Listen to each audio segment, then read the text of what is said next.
I can't even make this shit up. Can you imagine spending that much money and then arguing about a 500 baht tuk-tuk drive? Oh my God.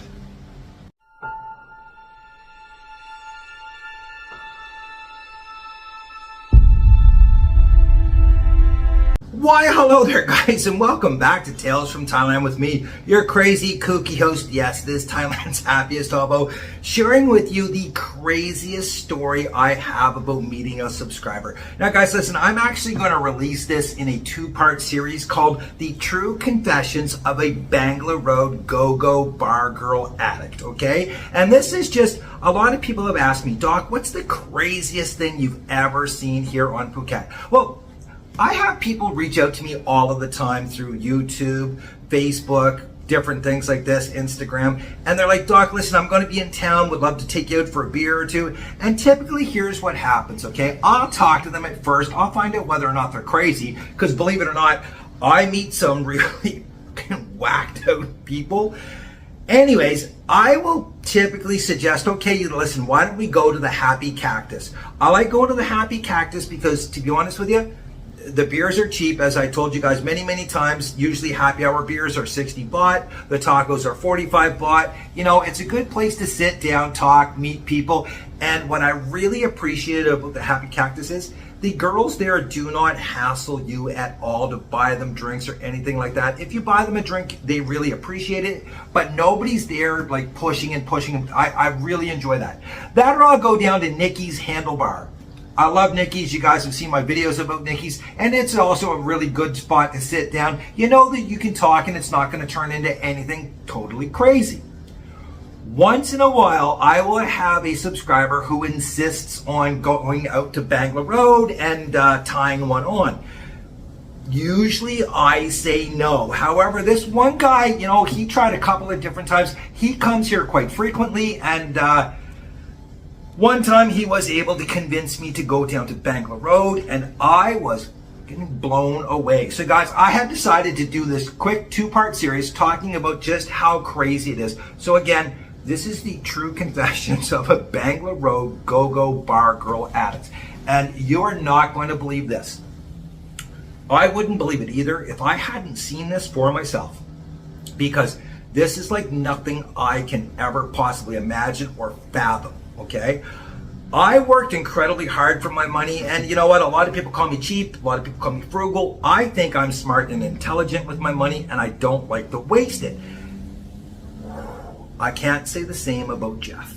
Guys, listen, it's unbelievable how much money we spent in one night down on Bangla Road, and I don't think you're going to believe it. Quite honestly, I wouldn't believe this story either unless I was there to see it with my own two eyes and lived it myself personally. Because what I'm going to tell you in this video will absolutely blow your mind, okay? So we decided to start the night off at Nikki's because, as it turned out, it was close to his hotel and very close to where my condo is. So we get to Nikki's and he shows up and he's got these two incredibly smoking hot girls. And my first thought is, oh damn, I hope he didn't bring one for me. Like, really? No, because although they were sexy as hell, they looked way too young, okay? Like, kind of borderline creepy if you want to know the truth. Anyways, thankfully he did not bring one for me because he sits in the middle and the two of them are right there, you know, they're rubbing him and touching. It was a weird dinner. I'll be honest with you guys. It was a very strange dinner, but I had my ribs at Nikki's, which I loved, and I wasn't going to complain. Plus, you know what? He was paying and he bought me a couple of beers, so it was all good. While we're sitting there, he gets telling me the story about how the last time he was here in Thailand, he met these two girls. One's name was Ploy and the other one's name was Kanika, and he actually flew them up to Bangkok and got them some bolt-ons, if you know what I'm saying. And yeah, they were quite proud to show them off to everybody at Nikki's. And again, it was borderline creepy, okay? So I'm not including Nikki's in this story because what we spent at Nikki's is pretty damn insignificant. Might have been about 2,000 baht, that was about it. As we're going down to Bangla Road, we decide that we're going to walk because he wants to see, you know, all the other talent that's out for the night instead of taking a tuk-tuk. Okay, not a problem. I don't mind walking. As a matter of fact, I love walking. When we get down to Bangla Road, okay, he's got both of the girls. He's got his arm around each one of them. You know, he's got them held right close to him, and we're walking down Bangla Road. And I'm noticing a lot of the bar girls, you know, coming up and saying hi to him and stuff like this. And I'm thinking, yeah, okay, this guy's been here quite a bit. He's a baller. Everybody loves him. We decide to stop and have a drink before heading to Soy Sea Dragon. Now, everybody knows what Soy Sea Dragon is. It's right off of Bangla Road. That's where all of the crazy, really expensive, high-end go-go bars are. So we stop at this one little bar because he knows one of the dancers. And oddly enough, her name is Mooksy. And that's not Mooksy from the Mike and Mooksy show. I promise you it's not. This is a different girl who, again, incredibly hot, but very, very young looking.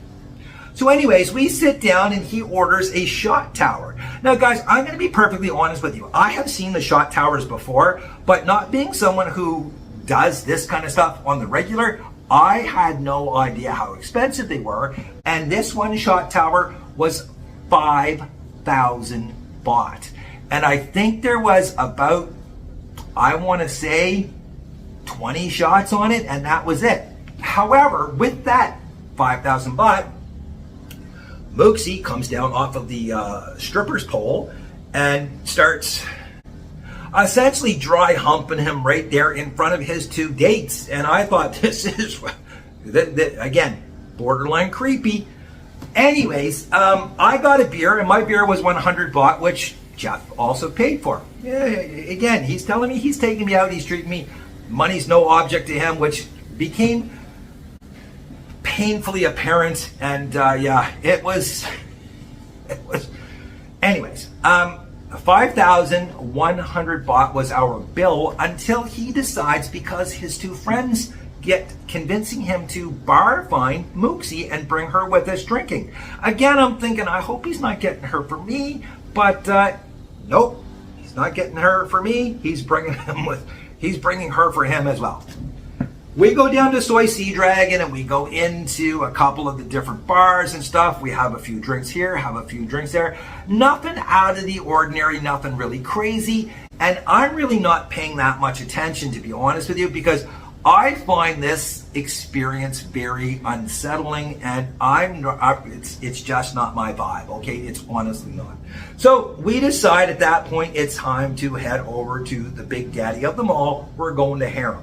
Now, if you've ever been to Harem, it is the creme de la creme. It is the best looking girls on the island, and it is horrifically expensive. I use that term horrifically as a pun intended, but guys, it is nuts. And once you get in there, it is extremely VIP, and you can get a couch, which of course we got because the manager of Harem ran over to us, grabbed Jeff, hugged him, like it was almost like they rolled out the red carpet. He was a VIP dignitary. It was insane. So we're sitting there on the couch, and at this point, not just the three girls we brought with us, we have 8 to 10 of the hottest looking girls I have ever seen in my life crawling all over us. They're almost completely nude. They're playing with each other. They're kissing each other. It was just insane. And the entire time he's ordering these big shot towers. Now, I will be honest, the doctor can drink and I can drink quite a bit, okay? I've drank my fair share of booze, and I probably drank your share of booze too in my lifetime. I don't really do shots because they me up. So I was drinking beers. I was having Chang. I don't know why I was having Chang. I hate Chang, but there's some deal in Harem where Chang, I guess, is like 99 baht. I don't know. Anyways, again, we had 8 to 10 girls all the time on top of the 3 that he brought with him. Now, if you know anything about Harem, the prices there are absolutely crazy. You can go on and you can Google just how expensive Harem is, and people will tell you these insane horror stories of they get the bill and it's like,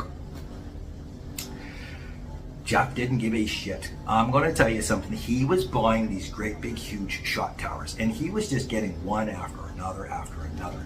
So we had been there for several hours, okay? And again, the girls would get up, they'd do their thing on the the rotunda thing where they would get up there, and they would always come back to where we were sitting, and they just go crazy. The end of the night, I've had enough. I can't take it anymore, and it's time for me to leave. And I'll tell you exactly why I left at this point. Because I really didn't like the vibe at all. This guy was taking and getting, he was getting the girl so drunk that it was insane.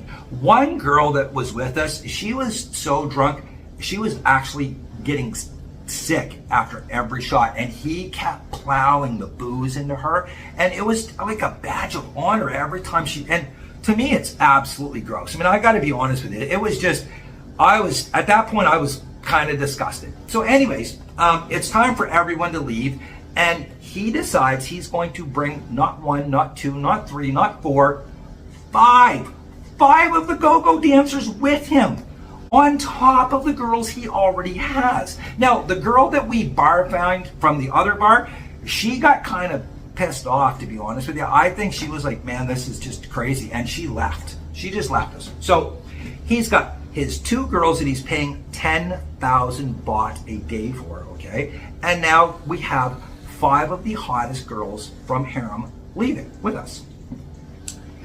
It was after midnight, so the bar fine on the girls was 2,000 baht each. It's a little bit more expensive before midnight, but after midnight, it goes down to 2,000 for specific girls there. And what I mean by specific is the ones who are incredibly hot and, I hate to say it, again, young looking. So anyways, 10,000 baht for the bar fine, which when you hear the overall bill when he left the place, it's not that bad, because on top of all of the shots that he bought, the beers that he bought, he did have bottle service for himself.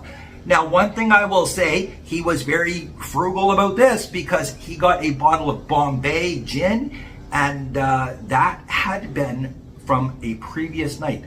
At these clubs, a lot of them, if you're a VIP like this guy, you can actually leave your bottle there and they'll bring it back for you another night and not charge you for it. Wow, what a way to save money. So anyways, the total bill at Harem, including the drinks and the bar fines, 190,000 baht. 190,000 baht. Now, because the girls that were with us, the 2 that he originally came with, they both work at Harem when they're not with him. All of the girls there know exactly how much they're getting paid by the day. And since he wanted these girls to come home and spend the night with him all night long, it was 10,000 baht per girl. 10,000 baht per girl. So 5 girls at 10,000 baht is another 50,000 baht. Okay? 50,000 baht. Here's the funny thing about it, because he starts complaining to me after all of this is going on. He actually gets telling me, and I think this is absolutely hilarious, okay? He actually says about the fact that, well, his hotel is going to charge him 500 baht per girl after his original 2. So it's another 2,500 baht, and he's bitching and complaining about this. And then they crawl into a tuk-tuk, and the driver's like, well, I want 500 baht because of all of the people. And he's actually, like, he's arguing with the guy over 500 baht. Guys, I'm going to tell you something. I am just absolutely astounded at how much money was spent on this night, because it came to, are you ready for this? 296,100 baht. I'm going to repeat that because that is a number that bears repeating. 296,100 baht. I was absolutely blown away. To be quite honest with you, that is what I spend in about 8 months. And back then, that was really like 8 months, even 9 months. And he blew that in one night. 296,100 baht. I could not believe it. And the funny thing about it is, he bitched and complained about the 500 baht for the tuk-tuk. I am shocked. Now, I'm going to tell you this much, guys. Again, this is part of a 2-part series where I'm going to tell you just how crazy this guy's vacations are here. And believe me when I tell you this, today, when I walk down Soy Sea Dragon, I have girls run out all the time and grab me and ask me, when is Jeff coming back? When's Jeff coming back? Where's Jeff? Where's Jeff? All of the time this happens to me. It is so strange, and it is wild. 296,100 baht in one night. And he had seven different girls. Now, if you're going to check in for part 2 of this, I'll give you a quick number, 37. That's all I'm going to say, 37. And hopefully you guys will come back and find out what the 37 is. So next time, guys, live your best life. And if that's coming here and partying like Jeff, I hope you have a really good job back at home, because, yeah, almost 300,000 baht in one night just to party with the girls here. And guys, this is a 100% true story. I was there myself. This is not secondhand news. I witnessed it, lived it, and it was absolutely insane. So next time, guys, that was Tales from Thailand. Cheers.